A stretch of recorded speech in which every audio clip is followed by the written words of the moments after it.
রমাদানে, আসন্ন রমাদানে আমাদের 7টি করণীয়। 1 নাম্বার করণীয়, এই রমাদানকে আপনি কোরআনময় করে তুলুন। কোরআনময় করে তুলুন 2025-এর রমাদান। এই হচ্ছে আজকের প্রোগ্রামের স্লোগান। জোরে বলেন ঠিক কিনা? কোরআনময় করতে রাজি আছেন? কোরআন তেলাওয়াত করতে রাজি আছেন? আমার প্রিয় ভাইরা, ধীরস্থিরভাবে কোরআন তেলাওয়াত করুন, তাড়াহুড়ো করে নয়। আনাস রাদিয়াল্লাহু তাআলা আনহু বলতেন, রুব্বা কারি লিল কোরআন ওয়াল কোরআনু ইয়ালআনহু। কোরআনের অনেক কারি আছে যারা কোরআন পড়ে কিন্তু সওয়াব পায় না, বরং আল্লাহর কোরআন তার বিরুদ্ধে আল্লাহর দরবারে নালিশ করে আর লানত করতে থাকে। আমরা কি ওইরকম কোরআনের তেলাওয়াতকারী হতে চাই? না। ধীরস্থিরভাবে ওয়ারাত্তিলিল কোরআনা তারতিলা, তারতিলের সাথে পড়বেন। বিষ্ণু ঈসা ইসলাম কানা ইয়ামুদ্দু সাওতাহু মাদ্দান, টেনে টেনে পড়তেন। আলহামদুলিল্লাহি রাব্বিল আলামিন আর রহমানির রহিম মালিকি ইয়াউমিদ্দিন ইয়্যাকা না'বুদু ওয়া ইয়্যাকা নাস্তাঈন ইহদিনাস সিরাতাল মুস্তাকিম সিরাতাল লাযীনা আন'আমতা আলাইহিম গায়রিল মাগদুবি আলাইহিম ওয়ালাদ-দাল্লিন।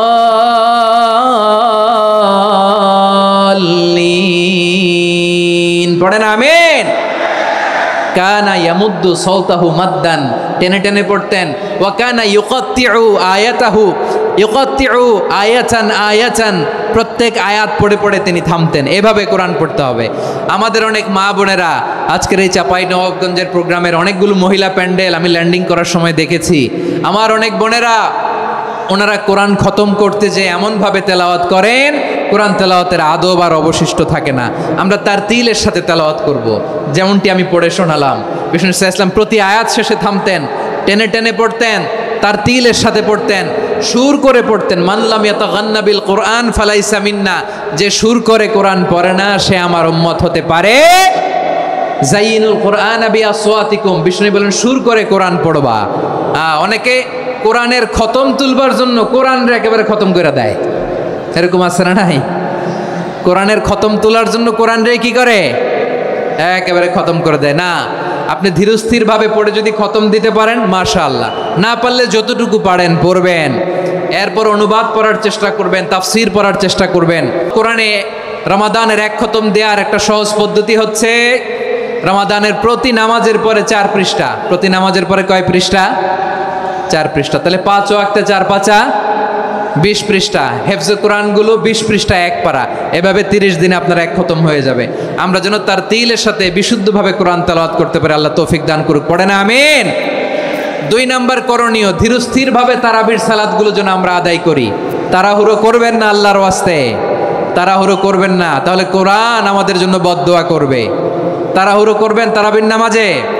তারাবির নামাজ সালাতুত তারাবিহ মানে বিশ্রামের নামাজ, আর আমরা পড়ি সলাতুল কিতার, রেলগাড়ির মতো নামাজ।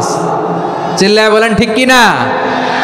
না, এরকম করবেন না। ইমাম সাহেবদেরকে আশ্বস্ত করুন যে ইমাম সাহেবরা আমরা পিছনে আসি আপনাদের সাথে, আপনি আস্তে আস্তে পড়েন, তার তিলের সাথে পড়েন, ধীরস্থিরভাবে তারাবির সালাত পড়বেন। সারা বছর এই সুযোগ হয় না দাঁড়িয়ে কোরআন শোনার, এরকম আয়োজন ব্যবস্থাপনা সারা বছর আর আমরা পাই বলেন তো? না। তারাবির সালাতের রাকাত বিতর্ক এড়িয়ে চলুন, রাকাত নিয়ে বিতর্ক করবেন না। 8 রাকাত 20 রাকাত নিয়ে যে মারামারি এই দেশে, এটা শয়তানের ফন্দি। চিল্লায় বলেন এটা কার ফন্দি? আমরা 20 রাকাত পড়ি, আপনারা হয়তো 8 রাকাত পড়েন, কোনো অসুবিধা নাই। আমরা যারা 20 রাকাত আমরা পড়তেছি, আমরা 20 রাকাতের কথাই বলি, 20 রাকাত আমরা পড়বো আজীবন। সৌদি আরবে মক্কা মদিনায় 20 রাকাত পড়ে, কোনো অসুবিধা নাই। অন্যান্য মসজিদগুলো 8 রাকাত পড়ে, এই নিয়ে এদের মধ্যে মারামারি আছে? হ্যাঁ, এই জন্য রাকাত বিতর্ক এড়িয়ে চলবেন। প্রিয় ভাইয়েরা, আপনার আমল আল্লাহর কাছে কবুল হবে সংখ্যার বিচারে না উত্তমতার বিচারে বলেন তো? সংখ্যার বিচারে না উত্তমতার বিচারে? উত্তমতার বিচারে। কত চমৎকার ভাবে আপনি আল্লাহর সামনে দাঁড়াতে পারছেন এটা বিবেচ্য। রুকু সেজদাগুলো সুন্দরভাবে করবেন, রুকু থেকে সোজা হয়ে দাঁড়ানো ওয়াজিব, 2 সেজদার মাঝখানে সোজা হয়ে বসা ওয়াজিব। এই তা'দিলুল আরকান বাদ দিলে হানাফি মাযহাব মতে সৌ সেজদা দিতে হবে, অন্য মাযহাব মতে নামাজই হবে না, আপনি নামাজই হবে না। এই জন্য ধীরস্থিরভাবে তারাবির সালাত যেন আমরা আদায় করি। পারা যাবে তো ইনশাআল্লাহ? 3 নাম্বার তাহাজ্জুদের সালাত আদায় করুন। বছরের অন্য সময় উঠতে পারি না, অনেকে বলে হুজুর উঠতে পারি না, কিন্তু রমাদানে সাহারি খাওয়ার জন্য তো ওঠাই লাগে। কি বলেন, সাহারি খান আপনারা? হ্যাঁ, খান না? খান কে কে দেখি তো? মাশাআল্লাহ মাশাআল্লাহ, এই সুন্নত পালনের জন্য 1 নাম্বার। মাশাআল্লাহ, ঠিক আছে, পালন করবেন। আল্লাহর হাবিব বলেন তাসাহহারু ফা ইন্না ফিস সাহুরি বারাকা, তোমরা সাহারি খেও, কেননা সাহারির ভেতরে বরকত ঢুকায় দিয়েছে কে? একটা খেজুর, 1 গ্লাস পানি খেলেও সারা দিন আপনাকে তরতাজা রাখে কে? তো সাহারির জন্য যেহেতু উঠতেই হয়, সাহারি খাওয়ার আগে বা পরে 2 রাকাত 4 রাকাত তাহাজ্জুদ পড়া যাবে না? রব্বুল আলামিন বলেন ওয়ামিনাল লাইলি ফাতাহাজ্জাদ বিহি নাফিলাতান লাকা আসা আইয়াবআসাকা রাব্বুকা মাকামান মাহমুদা। ও নবী, রাতের কিছু অংশ সময় তাহাজ্জুদের সালাত আপনি আদায় করবেন, কারণ এই তাহাজ্জুদ হলো আপনার জন্য নাফিলাতাল লাক, অতিরিক্ত ফরজ। আপনাকে মাকামে মাহমুদে অধিষ্ঠিত করবে কে? এজন্য যারা সম্মানিত হতে চান, সম্মানের আসনে যেতে চান, তাদের জন্য তাহাজ্জুদ অবধারিত। আমরা রমজানে সাহারির আগে তাহাজ্জুদ পড়তে চাই কি চাই না? এই নামাজটারে আল্লাহ বড্ড ভালোবাসেন। কেন জানেন? কারণ গভীর ঘুমকে স্যাক্রিফাইস করে আমরা এই নামাজ পড়ি। ঘুমের আরবি জানা আছে কারো? ঘুমরে আরবিতে কি বলে? অনেকগুলো আরবি আছে। একটা আরবি হচ্ছে নুআস, তন্দ্রা, তন্দ্রা, আমানাতান নুআসা কোরআনে এসেছে। আরেকটা আছে ঝিমুনি, ঝিমুনি, এইভাবে ঝিমুনি আসে ঘুমের আগে, এটারে বলে সিনা। এটারে কি বলে? সিনা। স্বাভাবিক ঘুমকে আরবিতে বলে নাউম। স্বাভাবিক ঘুমকে কি বলে? এই সিনা আর নাউমকে আল্লাহ এক আয়াতে এনেছেন, লা তাখুযুহু সিনাতু ওয়ালা নাউম। আল্লাহর তন্দ্রা নাই, ঘুম নাই, ঘুমের আগে যে তন্দ্রা আছে ওইটাও নাই। তাহলে নুআস, সিনা, নাউম পেলাম। আরেকটা ঘুমের আরবি হচ্ছে হুজুদ। চাঁপাইনবাবগঞ্জ আওয়াজ করে বলেন, আরেকটা ঘুমের আরবি কি? হুজুদ। এটা মাঝরাতের ঘুম, শেষ রাতের ঘুম, যেই ঘুমটা বড্ড মজা লাগে। কাঁথা টেনে টেনে, ব্ল্যাঙ্কেট টেনে টেনে আরেকটু ঘুমাইতে মন চায়, আরেকটু, আর 1 মিনিট, আর 2 মিনিট, এরকম একটা মজার ঘুম শেষ রাতে আছে না নাই? এই শেষ রাতের ঘুম, এই হুজুদের ঘুমকে স্যাক্রিফাইস করে যেই সালাত পড়া হয়, ওই সালাতের আরবি নাম হচ্ছে সলাতুল হুজুদ বা সলাতুত তাহাজ্জুদ। চিল্লায় বলেন আল্লাহু আকবার। এজন্য আল্লাহ তাআলা তাহাজ্জুদের সালাতকে এত পছন্দ করেন। পড়বেন তো রমাদানে। 4 নম্বরে মুক্ত হস্তে দান করুন, মুক্ত হস্তে দান করুন। ওয়ামা আতাইতুম মিন যাকাতিন তুরিদুনা ওয়াজহাল্লাহি ফাউলাইকা হুমুল মুদঈফুন। তোমরা মনে করো না যাকাত দিলে তোমাদের সম্পদ কমে যায়, এটা ভেবো না, বরং তোমরা আল্লাহর খুশির জন্য যে যাকাত দাও, তারপরে তোমার যে সম্পদ থাকে ওই সম্পদের মধ্যে প্রবৃদ্ধি দান করে কে? আপনি মনে করছেন দিলে কমে? চাঁপাইনবাবগঞ্জের ভাইয়ের আওয়াজ করে বলেন, দান করলে কি সম্পদ কমে নাকি বাড়ে? আওয়াজ করে বলেন, কমে না বাড়ে? বাড়ে। যেটা দান করেন, কামাসালি হাব্বা আম্বাতাত সাবআ সানাবিলা ফি কুল্লি সুম্বুলাতিন মিয়াতি হাব্বা। 1 টাকা দান করলে এটা চারা বীজের মতো, রূপে দিলে 7টা শীষ, প্রতি শীষে হয় 100 শস্য দানা। আল্লাহ যারে চায় এরকম বাড়ায় দেয়, প্রবৃদ্ধি দেয়। সুবহানাল্লাহ। এজন্য মুক্ত হস্তে দান করতে রাজি আছেন? আগে আগে যাকাত ক্যালকুলেট করে রাখেন। আপনার যাকাত বর্ষ যদি পরেও হয়, দেরি করেও হয়, ধরেন যে প্রতি বছর মুহররমে দেন, আপনি আগে দিতে পারবেন। যাকাত অগ্রিম আদায় করা যায়। সুবহানাল্লাহ বলেন। বিষ্ণু ঈসা ইসলাম রমাদানে এত দান করতেন, কানা আজওয়াদান নাস, কিন্তু রমাদানে আজওয়াদুন নাস আজওয়াদু বিল খাইরি মিনার রিহিল মুরসালা।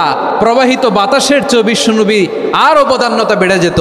প্রবাহিত বাতাস যেমনি সবাইরে বাতাস দেয়, আস্তিক নাস্তিক মুমিন কাফির সবাইকে শীতল করে দেয়, তেমনি নবীজির রমাদানের দান ছিল এমন, কেউ নবীর কাছে চেয়ে ফিরে গিয়েছে এর নজির নাই। জোরে বলেন সুবহানাল্লাহ।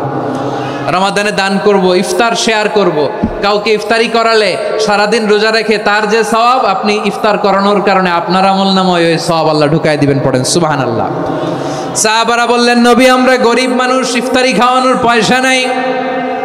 আল্লাহর হাবিব বললেন, ওয়ালাউ বিমাজকাতি লাবান, 1 ঢোক দুধ ওলাও বিতামরা, একটাও খেজুর, ওলাও বিশারবাতিমা, এক ঢোক পানি খাইয়েও যদি কারো রোজা ভাঙাও, তারপরে ওই সওয়াব তোমার আমলনামায় দিবে কে?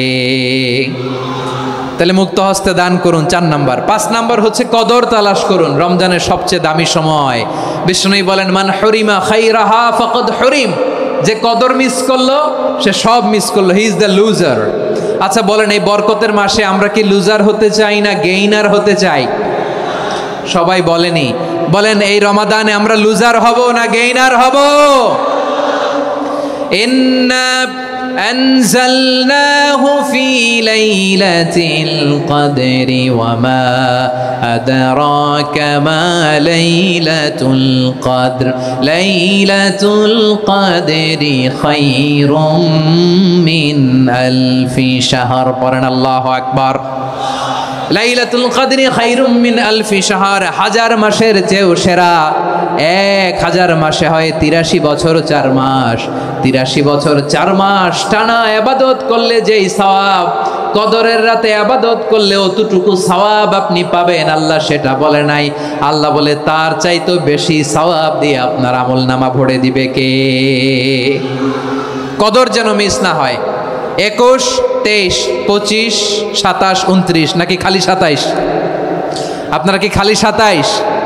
হ্যাঁ না, ফালতামিসু ফিল আশরিল আওয়াখিরি ফিল মিনাল ভিতরি, রমজানের শেষ দশকের বেজর রাতগুলোকে কদর হিসেবে তালাশ করো।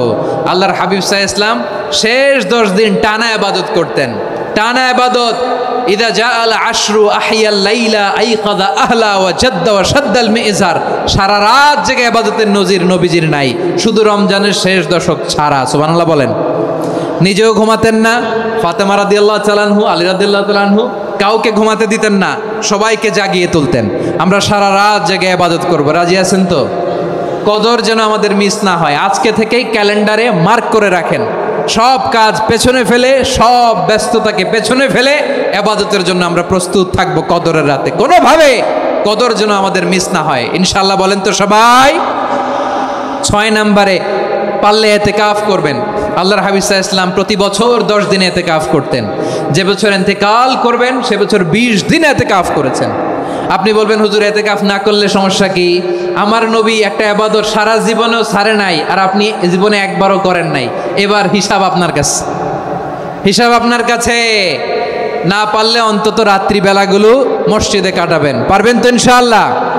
সব শেষে শিশু এবং নারীদের ব্যাপারে বিশেষ খেয়াল রাখবেন। শিশুদের রমাদানের ব্যাপারে উৎসাহ দেন, তাদের প্রস্তুতি নেওয়ান, তাদেরকে রোজা রাখতে দিবেন। আমার ভাইয়েরা এবং বোনেরা, পর্দার আড়ালে মায়েদেরকে বলবো, চাপাই নবাবগঞ্জের মায়েরা, 1 দিন 2 দিন না খেয়ে থাকলে আপনার ছেলে মেয়ে মারা যাবে না, ঠিক কিনা বলেন? ওদেরকে উৎসাহিত করেন, ওদের ছোট্ট যারা রাখতে দেন, বলেন যে বাবা সকাল থেকে দুপুর পর্যন্ত না খেয়ে থাকলে তোমার অর্ধেক রোজা, এরকম 2 দিন অর্ধেক মিলে তোমার 1 রোজা। এরকম আমি কত রোজা রাখছি ছোটবেলায়, কোনো হিসাবই নাই। আমার দাদি বলতো সকাল থেকে না খেয়ে দুপুর 12টা পর্যন্ত রাখলে নাকি অর্ধেক হয়, এরপরের দিন অর্ধেক, 2 অর্ধেক মিলে 1 রোজা। এটা তো আসলে রোজা হয় না, কিন্তু তাকে উৎসাহ দেয়া। ইফতার প্রোগ্রামগুলোতে নিবেন আমাদের বাচ্চাদেরকে, দেখবেন যে ওর ক্ষুধা লাগতেছে, খায় না, কারণ কেউ খায় না। একজন আজান দিচ্ছে, সবাই খেজুর নিয়ে ইফতার করতেছে। এই দৃশ্য, এই ট্র্যাডিশন, এই ইবাদত, এই তারবিয়া ওর আগামীর জীবনটাকে সুন্দর করবে। চিল্লায়া বলেন ঠিক কি না? এভাবে আগামীর প্রজন্মকে আমাদের গড়তে হবে। শিশুদের রোজার ব্যাপারে প্রস্তুতি নিন, উৎসাহ দিন। আর নারীদেরকে কষ্ট দিবেন না। সারা দিন পেঁয়াজু, আলুর চপ, বেগুনি, পাকোড়া, ছোলা, মুড়ি, শরবত, রুয়াবজা আছে না নাই, বানাতে বানাতে আমাদের বোনেরা কাহিল হয়ে যায়, আর তারাবি পড়তে পারে না, ইবাদত করতে পারে না। আমরা যেন আমাদের বোনদের প্রতি এহসান করি। পারবেন তো সবাই? এই 7টি করণীয়